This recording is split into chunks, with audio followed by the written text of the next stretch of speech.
आपने सोचा आज तो संडे है, तो संडे कहाँ बाहर चलना चाहिए खाना खाने के लिए। तो आप बाहर गए खाना खाने, आपको ये नहीं पता उस जगह में अंदर किचन में जो खाना बना रहा है उसकी मन की स्थिति कैसी है।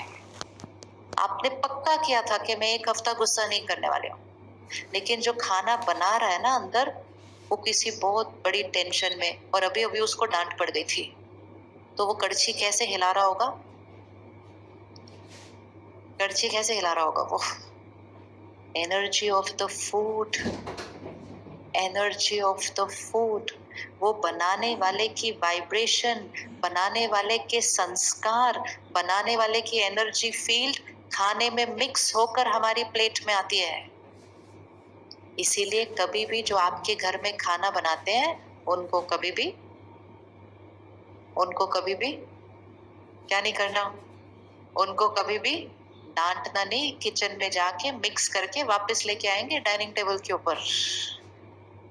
उनका मन कभी दुखी नहीं होना चाहिए, उनका मन कभी परेशान नहीं होना चाहिए जिन्होंने खाना बनाना है आपके घर का, क्योंकि वो परेशानी, वो चिंता एक के मन पर नहीं रहती। खाना बनाने के बाद वो परेशानी और चिंता सब खाने वालों के मन पर आ जाती है। जैसा अन्न वैसा मन, और जैसा मन वैसा अन्न। तो 1 हफ्ता प्रसाद बनाते हैं, हमारा व्रत है, तो हम 1 हफ्ता खाना घर पे खाएंगे और 1 हफ्ता हम सात्विक खाना खाएंगे। क्योंकि अगर हमने तामसिक खाना खाया और हमने डिसाइड किया था कि गुस्सा नहीं करना, लेकिन खाना ही वो खा लिया जिसमें गुस्से की एनर्जी है। सिर्फ विजुअलाइज करो, an animal in a slaughter house, what is the emotion, what is the emotion of an animal in a slaughter house. Emotion 1 fear, 2 hatred, 3 anger, 4 hurt, pain, 5 violence, 6 death। हमारी plate पे आया, हमने कहा health,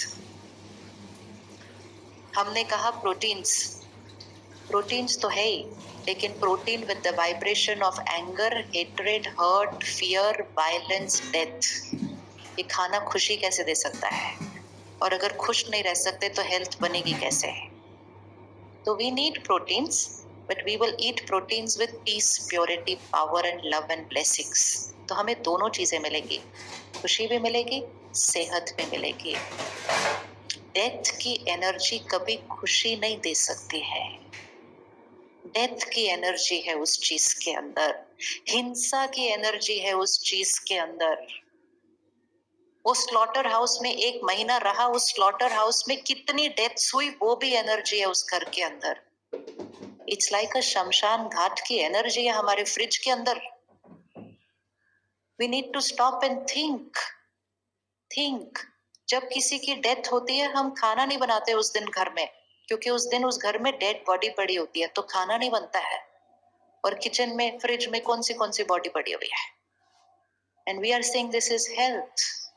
1 week experiment, experiment, everything will be as an experiment.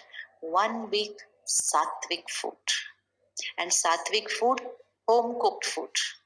And home cooked food में भी क्या करें, अपने किचन में एक स्पीकर लगा दें और 24 घंटे किचन में भजन चला दें। This is a very, very, very important thing because we have to increase the emotional health of the entire family. Come volume पे 24 घंटा किचन के अंदर भजन चलने दो। उस किचन में पड़े हुए कण कण चीज के अंदर, ग्रेन के अंदर, सब्जी के अंदर, फ्रूट के अंदर, पानी के अंदर परमात्मा की याद के वाइब्रेशन चले जाएंगे, तो खाना एनर्जाइज हो जाएगा, खाना एनर्जाइज हो जाएगा। फिर खाना बनाते समय ध्यान रखो, just while cooking start putting in it, I am a happy soul.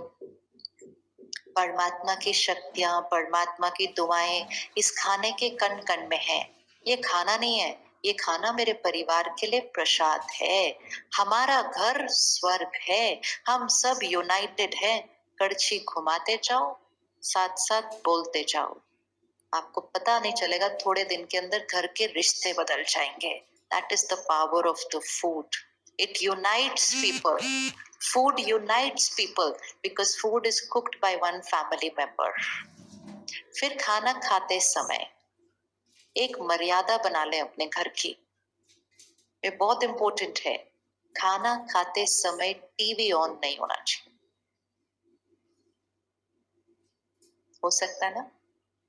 हो सकता है। आजकल बहुत सारी मम्मी पापा अपने बच्चों को टीवी ऑन करके खाना खिलाते जा रहे हैं। तुम टीवी देखो, मैं तुम्हारे अंदर 2 रोटी अंदर डालती हूँ। और हमें लगता है हमारा काम हो गया ना, मेरे बच्चे ने खाना तो खा लिया ना। मेरे बच्चे ने खाना खाया, लेकिन वो खाना कौन सी वाइब्रेशन के साथ खाया?